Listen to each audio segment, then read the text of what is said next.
عصام الدين رجب حميدو. مش هننسى الاسم ده تاني ان شاء الله. الكابتن عصام الدين رجب حميدو كان بطل من ابطال مصر، شارك الاولمبياد، لكن ما لقاش نفسه هنا زي ما قلنا، ما لقاش نفسه في بيته.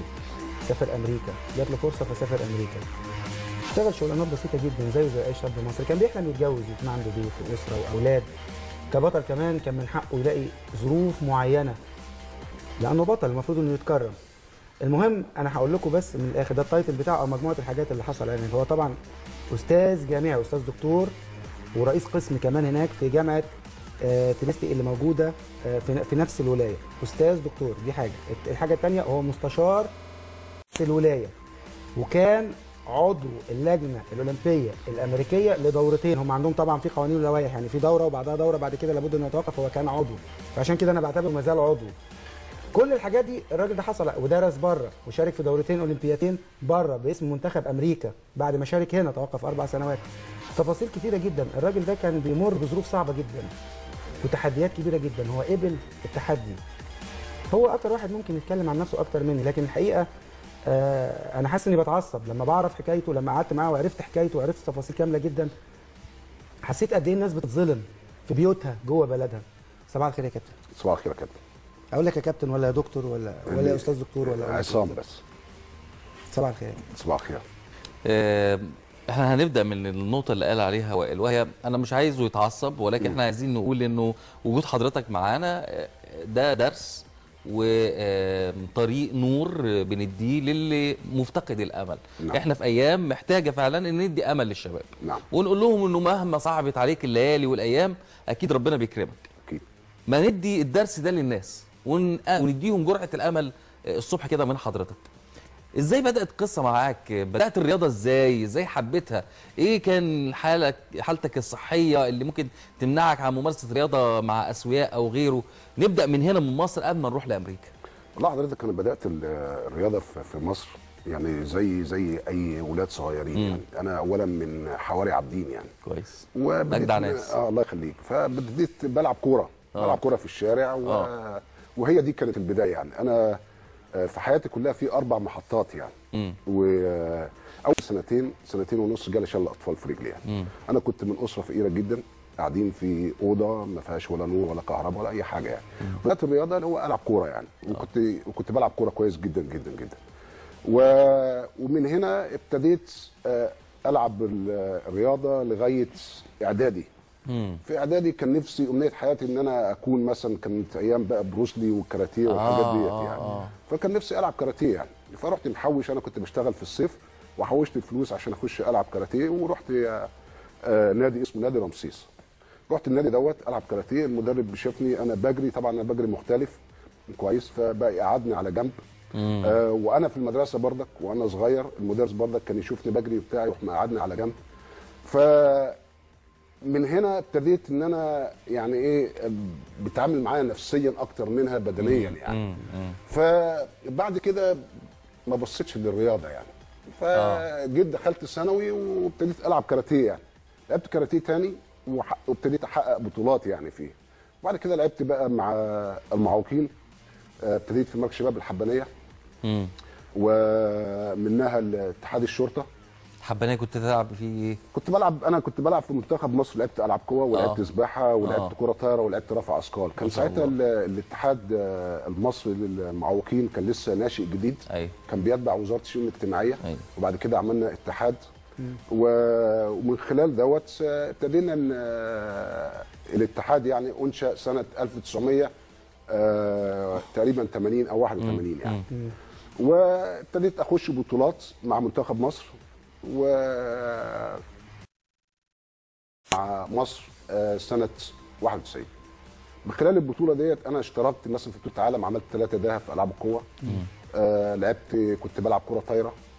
لعبت سباحه، سافرت سول 88 عملت رابع سباحه ورابع العاب قوه.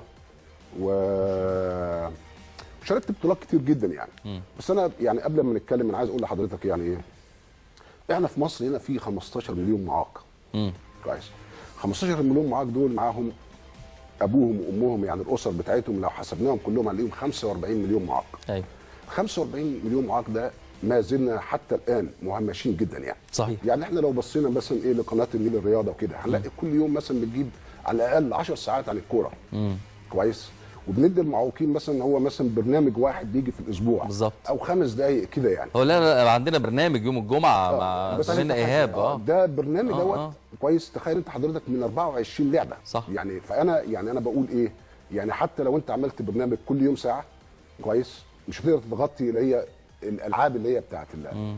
للاسف ما زلنا هنا في مصر بنبص للمعاق، ما بنبصش على امكانياته، احنا بنبص على اعاقته. ايوه. لكن انت لو بصيت للحقيقه هتلاقي في ناس، يعني واحنا قاعدين هنا شفت الاخ اللي هو بتاع الكاميرا ده لابس نظاره. انا لو شلت النظاره دي هو مش هيقدر يؤدي وظيفته. صح. فهو معاق. انت لو بصيت لاي واحد فينا كلنا عندنا اعاقه. بس الله يفتح عليك. احنا كلنا عندنا اعاقه على فكره. فالكمال لله وحده. صحيح. لكن للاسف ما زلنا هنا كويس احنا بنبص للمعاق الراجل ده درجه 10. وما زلنا حتى يعني في خلال اللي هو يعني. طب هل النظره اللي انت حسيتها دي، اللي حسيت ان انت يعني كفايه عبء ظروفك الاجتماعيه والاسريه والاقتصاديه والتحدي اللي انت كمان حسيت ان في عبء اخر هو نظره المجتمع ليك، طبعا ده خلاك في تحدي طبعا انك تحاول انك تطلع بره ده وتثبت وجودك بشكل اخر خالص، وانك تسافر الولايات المتحده؟ ازاي؟ اكيد دي محطه يمكن دي الثالثه في حياتك. نعم. انا اقول لحضرتك انا دخلت هنا كان امنيه حياتي اخش كليه التربيه الرياضيه. نعم. انا كان ليا واحد كان بيدربني اسمه الحاج عبد اللطيف ابراهيم، ده كان رقم يعني الراجل ده هو اللي عمل كره طايره في مصر، هو كان مدرب منتخب مصر اسوياء ومدرب النادي الاهلي. ايوه. فالراجل ده كان بالنسبه لي قدوه يعني، انا كنت عايز ابقى زيه. فكان حلم حياتي ان اخش كليه التربيه الرياضيه. على فكره انا رحت الاختبارات بتاع كليه التربيه الرياضيه ونجحت في الاختبارات، يعني انا كسبت الاسوياء في الاختبارات. طيب ايه اللي حصل؟ بس جينا ساعه الكشف الطبي انا قلعت هدومي وقعدت بالملابس الداخليه عشان يشوفوا، لقوا رجليا الاثنين يعني في واحده كبيره وواحده صغيره، قال لك ده غير لائق طبيا. ازاي؟ يعني انا ما ينفعش دي كليه تربيه رياضيه، امال بنعلم رياضات معاقين ازاي وبنخرج ازاي ناس؟ انت حضرتك لغايه دلوقتي ما زلنا في كليه التربيه الرياضيه ما يقدرش ياخد اي واحد معاق يخش كليه التربيه الرياضيه. شاف انا اسف. طب انا اعرف انه وحضرتك اعلم مني بده انه حتى الاعاقه في التصنيف البارالمبي ليه تصنيفات. نعم. يعني حتى في الرياضه ليه تصنيفات. نعم. ودرجات بارقام وحروف. إعاقة فاعتقد انه لما تبقى كليه علميه ما عندهاش فكره التصنيف حتى لدرجات الاعاقه ومستوياتها، دي تبقى كارثه. طبعا. يعني فانت تخيل حضرتك انت لما بتيجي، يعني انا هقول لحضرتك حاجه وكانه داخل كليه الشرطه او القاتل او مثلا داخل كليه عسكريه. لا يا ريت يعني. لا يعني هو كده غير لائق طبيا. ازاي يعني؟ طب ما في انا ما دخلتش كليه التربيه الرياضيه يعني. كويس. وسافرت امريكا. كويس. انت عارف انا كنت متخيل ان هو هيبقى نفس النظام. فانا كان لا هو بس في حاجه قبل سفر لامريكا، معلش اعذرني لان انا عرفت الحكايه قبل ما نطلع على الهواء بايام. فانا حابب اوضح للساده المشاهدين كل التفاصيل بكل المقاييس. كلمه بطل دي كلمه قليله عليك جدا. سبب رئيسي من اسباب سفرك زي ما قلت لي، طبعا انا عايز حكايه البنت اللي انت حبيتها وكان نفسك تتجوزها، وفي نفس الوقت كمان مفيش امكانيات واترفضت بسبب القصه دي، على الرغم انك بطل. على الرغم انك بطل، لان مفيش امكانيات، مفيش دعم، مفيش فلوس تصرف على نفسك حتى علشان تقدر تحصل على بطوله وتحصل على ميداليه دوليه. نعم. معلش انا عايزك تحكي لي الجزئيه دي. انا والله بص، انا يعني انت عارف ايه، انا حتى بقول لكل الناس يعني انا كان حلمي زي اي شاب هنا في مصر ان انا اتجوز ويبقى عندي بيت. ده كان كل حلمي يعني. لكن انا امكانياتي محدوده، يعني انا ما اقدرش انا رغم انك بطل. لكن ده حلم، لكن بره ده مش حلم، ده حقق. ايوه. من حقوق الانسان ان انت تشم هوا نظيف، ان انت تعالج على حساب البلد، ان انت تلاقي شقه، ان انت تتجوز. فتخيل انت بقى انسان السوي بيعاني من الحاجات ديت، فما بالك يبقى انسان معاق. كويس. فانا كانت امنيه حياتي ان انا بس اللي هو الحلم بالنسبه لي ان انا اتجوز واعمل اسره. انا ما قدرتش اعمل دوت، ان امكانياتي ضعيفه. يعني انت بص حضرتك هنا انت هتلاقي دلوقتي المساواه. انت شوف مثلا بطل رياضي هو بيلعب، انا بتدرب نفس الساعات اللي هو بيتدرب فيها، والسوي بيتدرب نفس الساعات اللي هو بيتدرب فيها، بيطلع بطوله عالم. لما بيرجع انا ما بتكلمش على اللي هو الحاله الماديه. على فكره يعني. ده حصل. ابطالنا البارالمبيين لما رجعوا لم يساووا بالاسوياء، في حين ان هم حققوا ميداليات ذهبيه وفضيه وبرونزيه. بهروا العالم بادائهم، وانا كنت هناك يعني شايف ده قد ايه كانت الناس مبهوره بادائهم. ولما كنت بسال اي حد فيهم يقولوا احنا مش لاقيين حتى يعني رفع الاثقال، مش لاقيين حتى البنش. يعني محمد ديب قال لي انا مش لاقي البنش اللي بتدرب عليه في الغربيه. يا كابتن حاجه عجيبه. احنا هنا في مصر انت بتلاقي مثلا حتى لو بصيت لاتحاد المعوقين هتلاقي اتحاد المعوقين ده برضك مهمش، بالرغم ان هو واخد، لكن اللجنه دي بالتعيين. مش بالانتخاب. كويس. تلاقي اللجنه ديت فيها مثلا حوالي مثلا 14 عضو، هتلاقي فيهم 2 3 بس هم اللي لعبوا رياضه ومعوقين. يعني مثلا انت دلوقتي انا راجل اهو معوق، تفتكر انا هخلوني ابقى عضو مجلس اداره في الاتحاد المصري لكره القدم؟ وانا راجل لعبت مثلا طايره؟